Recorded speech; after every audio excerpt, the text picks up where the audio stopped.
Welcome back to Building Cyber Resilience, a practical guide to cloud security.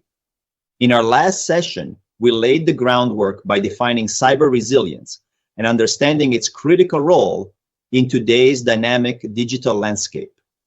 We explored how building a strong security baseline is foundational to withstanding attacks and recovering swiftly.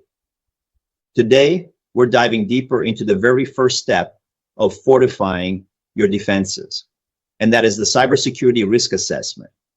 Specifically, we'll go over how to identify and prioritize the threats that matter most to your organization. This isn't just about reacting to incidents, it's about proactive preparedness, ensuring your organization can resist, absorb, recover from, or adapt to adversity. So let's start with the question.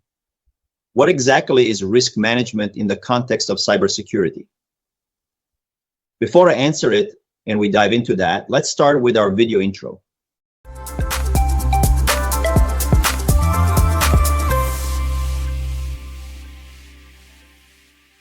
Welcome back to Building Cyber Resilience.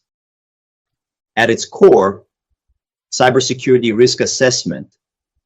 It's about balancing cyber risks, the controls you implement to thwart attacks, and your available budget. It's really that simple, but also complex at the same time. Every business aims to make money, and security decisions must align with that reality. Here's something crucial to understand. Your company can't be 100% secure, nor can there be 0% risk. Security is fundamentally about finding a balance, deciding what's most important to protect, what can wait, and what risks your business is willing to accept. Now, this isn't a one-time activity. A robust risk assessment needs to be done at least annually, with reevaluations quarterly to keep pace with evolving threats. Think about it. The threat landscape changes constantly. New vulnerabilities are discovered, new attack techniques emerge, and your own business evolves. What was acceptable risk 6 months ago might be completely unacceptable today.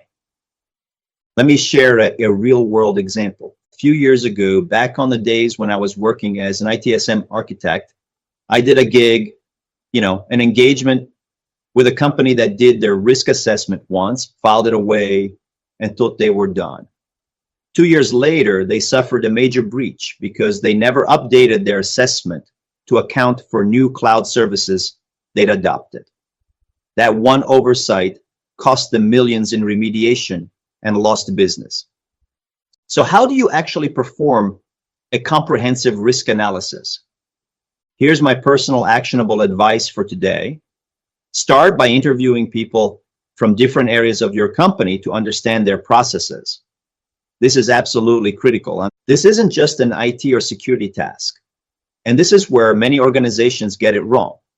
You need to talk to your development teams, operations, finance, HR, everyone. Each department offers a unique perspective on data flows, critical assets, and potential vulnerabilities.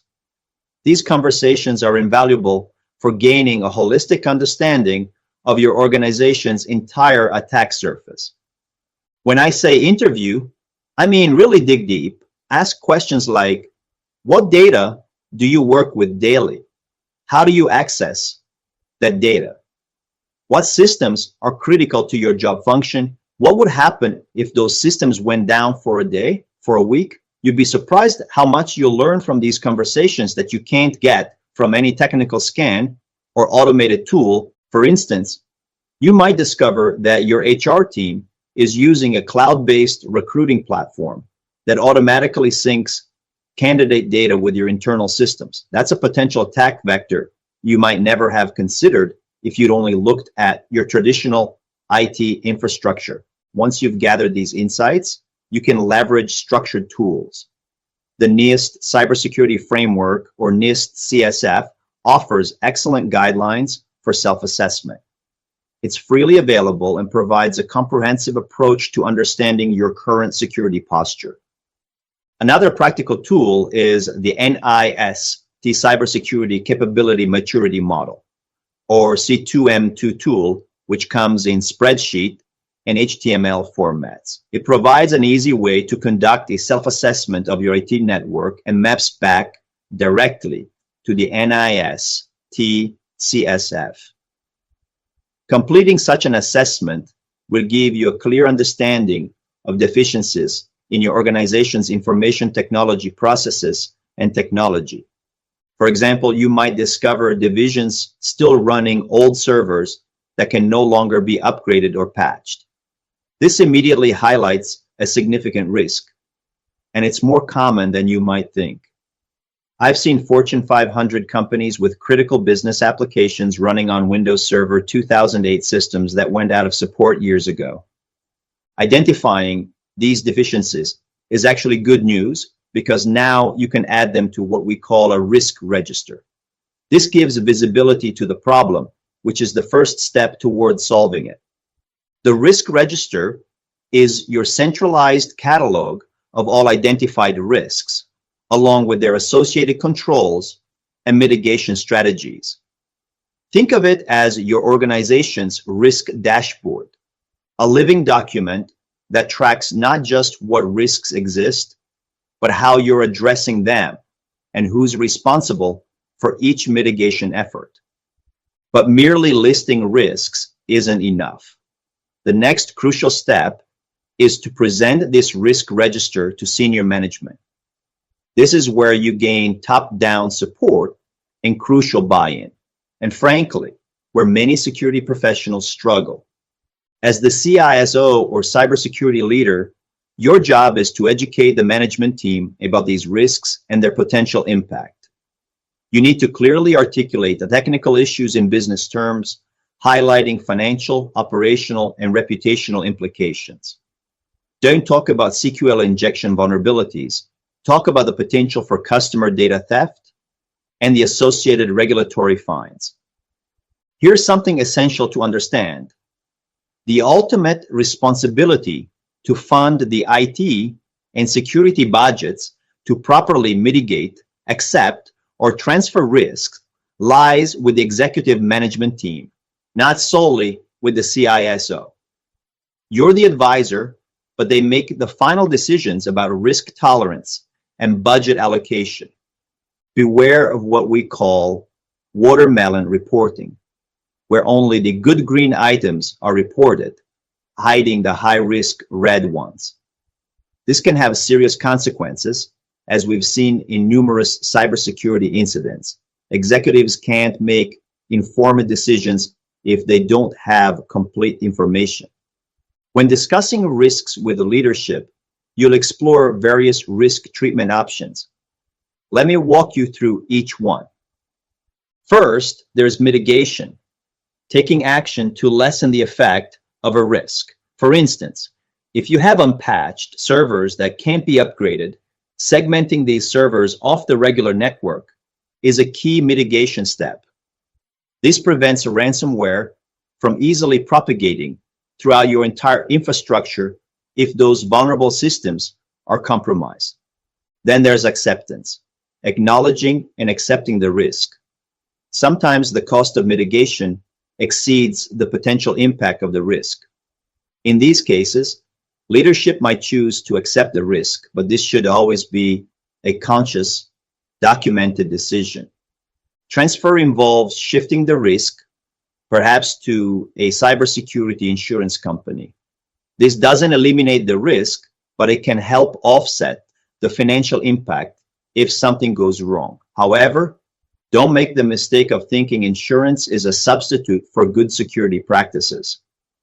Avoidance means changing plans to completely avoid the risk, often by changing technology or business processes.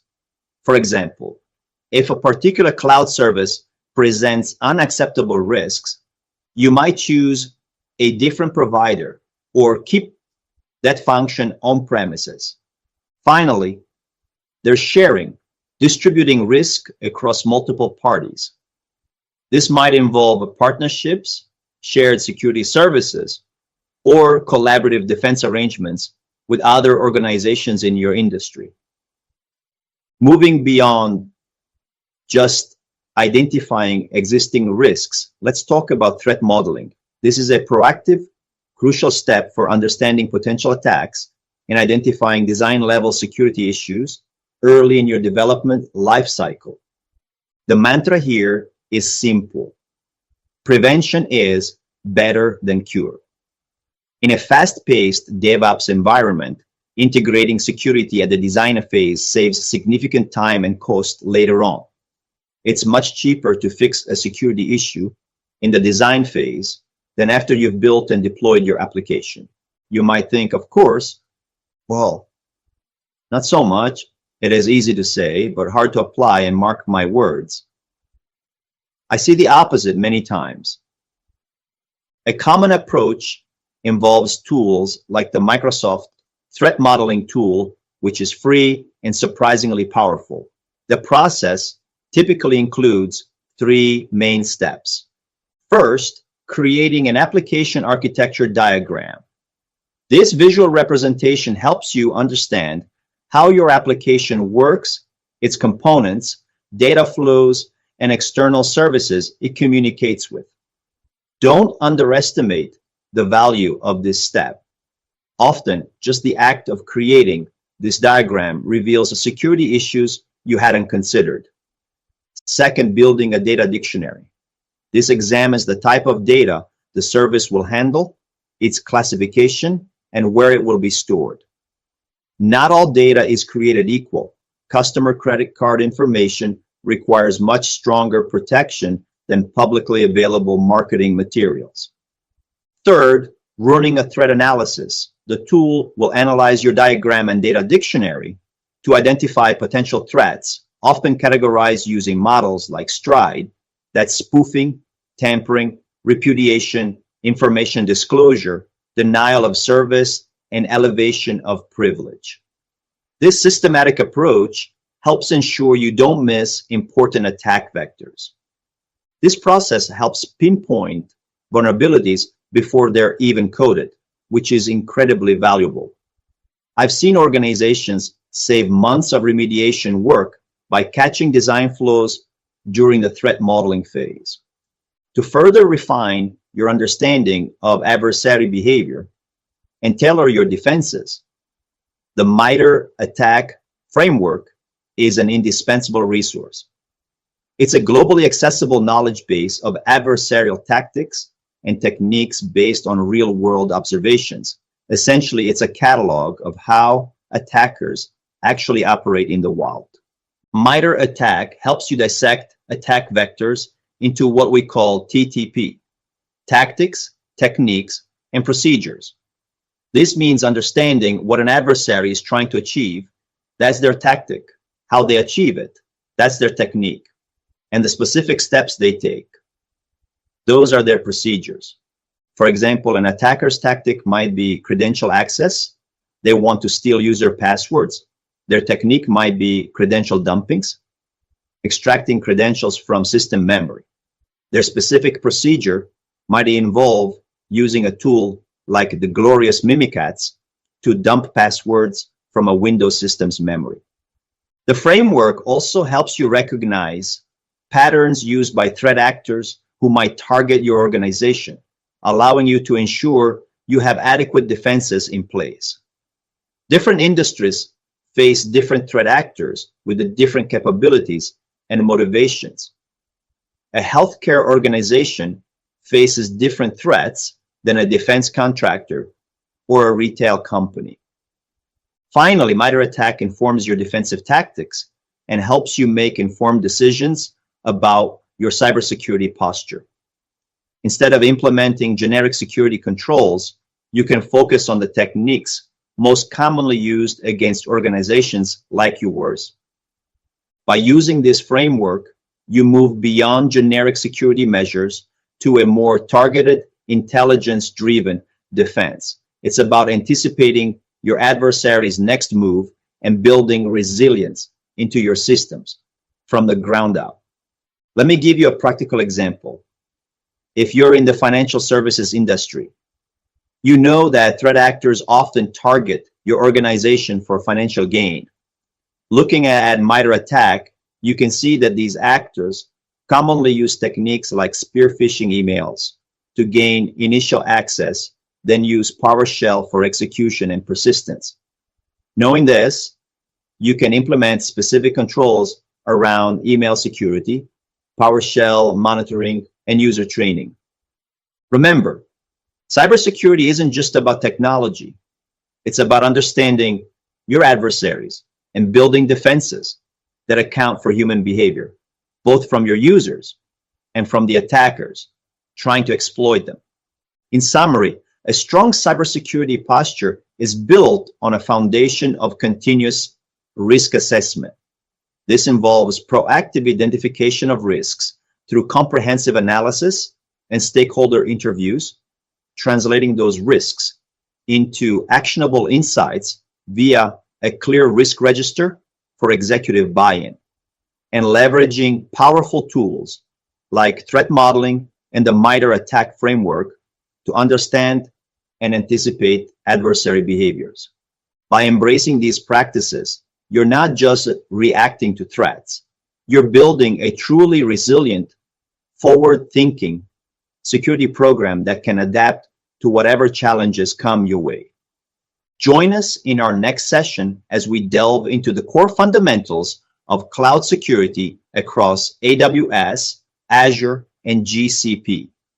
We'll cover the shared responsibility model, identity and access management, and key security services across all three major cloud platforms. Don't forget to like this video, subscribe to our channel, and visit our blog for a deeper dive into these topics, including step-by-step guides and code snippets. Until next time, stay secure.